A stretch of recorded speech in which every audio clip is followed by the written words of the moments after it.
दोस्तों, आज हम लियोनार्डो दा विंची के बारे में बात करेंगे। इन्हें आप मोनालिसा के नाम से भी जानते होंगे, परंतु लियोनार्डो दा विंची की ज़िंदगी केवल मोनालिसा, जो कि उनकी बनाई हुई मात्र एक पेंटिंग है, उससे बहुत आगे है। वे एक ऐसे जीनियस थे जिनके आगे आइंस्टाइन और न्यूटन, यहाँ तक कि एलॉन मस्क जैसे लोग भी बस तालियां बजाते दिखते हैं। लियोनार्डो दा विंची एक नहीं, दो नहीं, बल्कि पूरे 20 क्षेत्रों में लाजवाब प्रदर्शन कर चुके हैं। वे मैथमेटिशियन थे, साइंटिस्ट थे, इन्वेंटर थे, आर्टिस्ट थे, पेंटर थे, एनाटॉमिस्ट थे, एस्ट्रोनॉमर थे, डिज़ाइनर थे और भी बहुत सारे क्षेत्रों में कार्य कर चुके हैं। लियोनार्डो दा विंची की ज़िंदगी केवल मोनालिसा तक ही सीमित नहीं थी।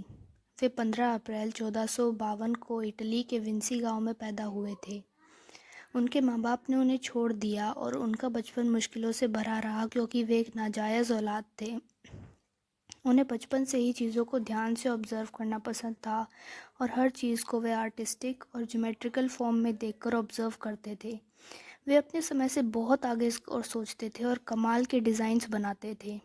वे कभी स्कूल नहीं गए, लेकिन उनमें इतना टैलेंट था कि वे बिना स्कूल गए ही कमाल की चीज़ें बना लेते थे।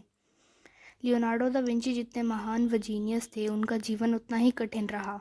सभी लोग उनसे घृणा करते थे, क्योंकि वे बिन पिता के नाम के बच्चे थे और ऊपर से वे लेफ्ट हैंडेड भी थे, जिसे उस समय शैतान से जुड़ा हुआ मानते थे।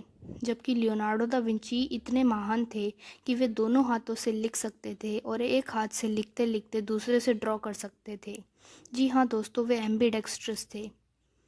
लियोनार्डो दा विंची की ज़िंदगी प्रेरणादायक है और बहुत कुछ सिखाती है। वे मिरर राइटिंग में लिखते थे, अर्थात वे शब्दों को उल्टा लिखा करते थे, और यदि हमें आज के समय में उनके अक्षरों को पढ़ना है तो हमें शीशे की मदद से शीशे के साथ में उनकी नोटबुक्स को रखना पड़ता है, तब जाके उनके अक्षर हमें सीधे दिखाई देते हैं। लियोनार्डो दा विंची के कार्यों में एक अजीब सी चीज़ नज़र आती है। वे एक काम को कभी पूरा नहीं कर पाते थे और उनके कई सारे काम अधूरे हैं। जैसे आप जानते हैं कि मोनालिसा के आईब्रोज नहीं हैं। कई लोग मानते हैं कि उन्हें एडीएचडी नामक रोग था, परंतु इसका कोई प्रमाण नहीं है, इसलिए हम यह साफ तौर पर नहीं कह सकते। लियोनार्डो दा विंची बहुत बड़े बड़े चीज़ें बनाते थे और कमाल के डिज़ाइंस बनाते थे। वे उड़ने की मशीन्स जैसी चीज़ें तक बना लेते थे और बहुत ही कमाल के औजार और जंग के हथियार तक बनाते थे। उस समय पर किसी को भी मानव शरीर को काटने की अनुमति नहीं थी, परंतु लियोनार्डो दा विंची अपनी जिज्ञासा को छिपाकर नहीं रख सकते थे और इसलिए वे छुपकर अपना यह काम करते थे। उनके कार्य भले ही बेमिसाल थे और अद्वितीय थे, परंतु यदि किसी को यह पता चल जाता कि वे यह सब कर रहे हैं, तो चर्च उन्हें मरवा देता। उस समय पर पॉप और चर्च के पास बहुत सारी ताकतें थीं और कोई भी उनके खिलाफ नहीं बोल सकता था। इससे हम यह समझते हैं कि जिज्ञासा को रोका नहीं जाना चाहिए और सच्चा जीनियस कभी हार नहीं मानता और उम्मीद नहीं छोड़ता। उन्होंने अपने अंतिम दिन फ्रांस के राजा के दरबार में बिताए। वे राजा के लिए बेहद प्रिय और काम के साबित हुए। लियोनार्डो ने अपनी ज़िंदगी में बहुत बड़े बड़े कार्य किए और बहुत सारे क्षेत्रों में हाथ डाला। उन्होंने प्लांट बॉटनी से लेकर एस्ट्रोनॉमी तक हर क्षेत्र में अपना हाथ डाला और हर क्षेत्र में बहुत बड़े बड़े कार्य करके दिखाए।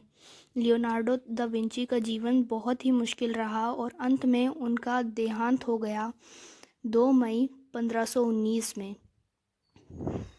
लियोनार्डो की ज़िंदगी से हमें कला का सम्मान करना और जिज्ञासा को कभी ना दबाने की सीख मिलती है।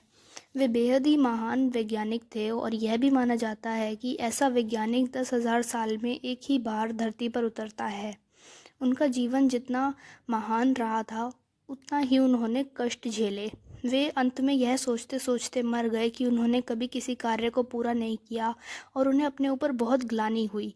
इतने महान कार्य करने के बावजूद भी वे इसी तरह से दुख में मरे। इससे हमें बहुत दुख होता है। उन्होंने अपने अंतिम दिन फ्रांस में बिताए, इसीलिए आज उनकी मोनालिसा को लूव्र म्यूज़ियम में रखा गया है, जो कि फ्रांस में स्थित है।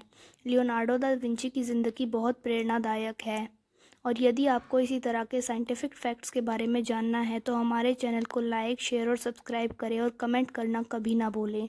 हमें प्रेरणा दें और प्रोत्साहन दें और हमें बढ़ने में मदद करें दोस्तों। आपका बहुत बहुत शुक्रिया। धन्यवाद।